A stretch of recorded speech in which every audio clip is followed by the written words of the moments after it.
Hello, everyone. I'm going to go over this paper called Physical Inactivities Associated with a Higher Risk for Severe COVID-19 Outcomes, a study in 48,440 adult patients. This was published in the British Journal of Sports Medicine not too long ago. And basically what they did is they looked at about 50,000 adult patients with COVID-19 diagnosis from January 2020 to October 2020. And they had self-reported physical activity levels, and they made it they made three categories: 0 to 10 minutes a week, 11 to 149 minutes a week, and greater than 150 minutes per week. I don't agree with the way they did this, because I think this is continuous data. It would have been better to assess it continuously rather than turning it into categorical data by putting it into categories, because the categories are pretty arbitrary, and sometimes you can kind of play with the statistics by changing the category definitions. But anyway, that's the way they decided to do it, and the rest of their data analysis is pretty robust, so I'm not going to fault them too much for it. But basically, they looked at these patients, divided them up by activity level, and looked at their risk of hospitalization, risk of ICU admission, and risk of death after COVID-19 diagnosis. What they found out was people that were consistently inactive had a greater risk of hospitalization, so odds ratio of 2.2, so 226% more likely, and 173% more likely to be admitted to the ICU, and 2.5 times more likely to die from COVID-19 than patients who are consistently meeting physical activity guidelines. And then there was also a change between the middle category as well. All right, so if that's all you wanted to, so basically what the bottom line is that physical activity is extremely important. It more than doubles, being inactive more than doubles your risk of death and hospitalization over having enough physical activity. So let's go over the methods of the paper. Okay, so this was conducted at Kaiser Permanente Southern California Group. They're an integrated HMO system that serves about 5 million residents. And they're all linked to an electronic health record that they can easily query and database all the patients. And so what they did is they looked at all the members aged 18 and older that had a positive COVID-19 test or diagnosis in this time frame. And then this EVS is the exercise vital sign. So every time that a Kaiser Permanente patient comes in to see a doctor for any reason since 2019, they're asked about this exercise vital sign. And they ask them, over the previous 2 months or more, on average, how many days per week do you engage in moderate to strenuous exercise, like a brisk walk? Or on average, how many minutes do you engage in exercise at this level? The response choices are 0 to 7, and then the response choices for days are 0 to 7, and minutes are recorded as 0, 10, 20. So they're at 10-minute intervals. And then this is recorded. So basically for all 5 million of their patients, every time they come in, they ask them, how often do you engage in activity? Like how many days per week? And then they say, okay, 3 days a week. And they say, on these days, how many minutes a day how many minutes do you engage in it? So like 30 minutes. So if you do 30 minutes 3 days a week, well, that's 90 minutes a week total. And so you can figure out roughly how much exercise each patient in their group is performing. And this is self-reported. Patients can totally, maybe they don't know, maybe they lie. So it is self-reported data, so it's not 100% accurate. But you got to think, most people don't have that much incentive to lie on it, and probably their estimate overestimates how much exercise they do.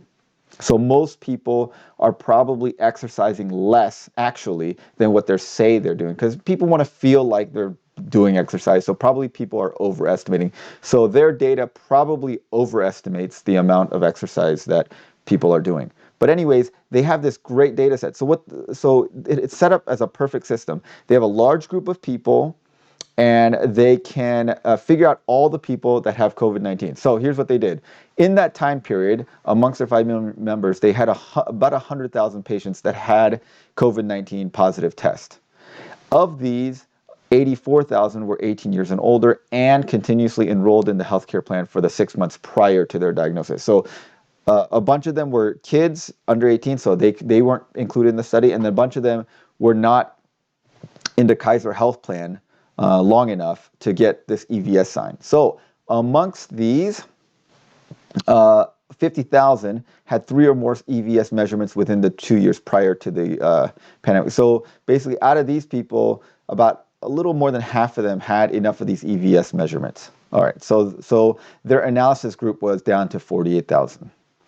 Okay, so then let's look at their patient characteristics. So age. So if you look at the age group, consistently inactive was around 50 years old. Some activity being 10 to 150, and then over 150 was younger. So in general, younger people were more active. And then amongst women, looks like men are a little bit more active than women. There's a higher percentage of them. And then if you look at ethnicity, looks like other is the most active, followed by whites, and then Asians. Least active being Native American. And then in terms of the least number of people in the most active group, Native American. And then if you look at the most inactive group, they're all pretty much the same, except I would say that the largest percentage of really inactive people are the Hispanic group at 15%. Okay. So then BMI, obviously the most active group has lower average BMI than the least active group. So that completely makes sense. And so it's interesting to figure out how did they extract the activity level away from all this other data, because obviously like ethnicity, gender, age group, BMI, these are all confounding factors. So you have to kind of get the exercise out of there. Yeah, so they did an adjusted analysis. So they controlling for other risk factors, so BMI, age, that kind of stuff.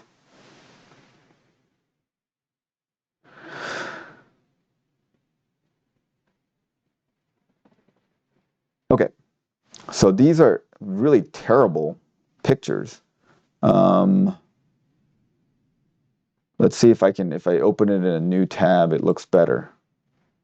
Wow. Okay, this is really poor quality data.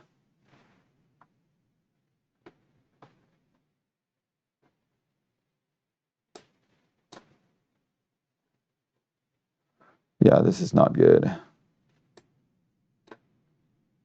Okay. Well, anyways, I don't think we need to look at the exact figures.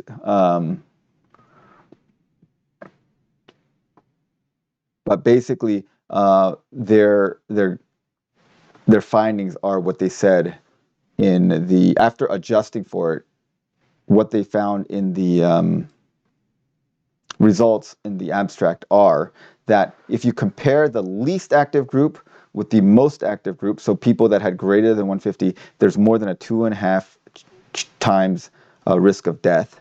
And then if you compare the least active group with the moderately active group, there's still a 132% chance increase in excuse me, a 32%, not 132%.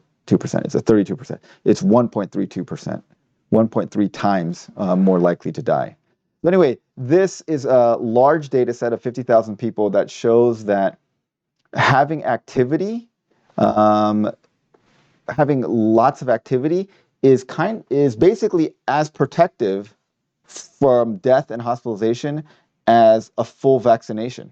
It reduces your risk by about 60%, 60 to 70%, which is about similar to full vaccination. Now, the best case scenario is that you're vaccinated and you're physically active. Then that would be an additional 60 to 70% on top of that.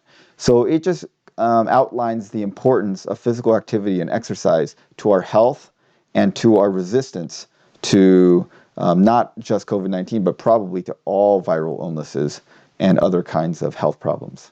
Okay, so I'll link this paper below. You can go through it. The figures are much better seen on your own computer if you look at it yourself. So if you have any questions about this, please put them below. I'll try to answer them if I can. And thanks for watching. And go out there and get some exercise, at least 150 minutes a week.